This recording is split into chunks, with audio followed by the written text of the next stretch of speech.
నెల్లూరు నగరంలో అల్పపీడనం కారణంగా వాతావరణంలో పలు మార్పుల వల్ల ఒక మోస్తరు చిరుజల్లులు పడటం వల్ల ప్రజా జీవనానికి కొంతమేరకు ఇబ్బంది కలిగిన ప్రాంతాలు వ్యాసీ సెంటర్ గాంధీ బొమ్మ విజయ మహల్ గేట్ కూరగాయల మార్కెట్ తదితర ప్రాంతాల విజువల్స్ మీకు అందిస్తుంది 7 టీవీ ఛానల్ నెల్లూర్.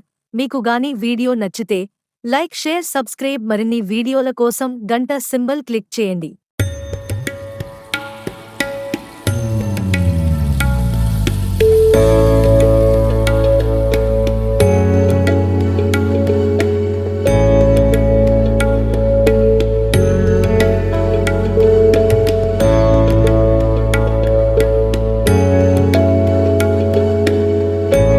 మీకు గాని ఈ వీడియో నచ్చితే లైక్ చేయండి, షేర్ చేయండి, సబ్స్క్రైబ్ చేయండి. మరిన్ని వీడియోల కోసం గంట సింబల్ని ట్యాప్ చేయండి.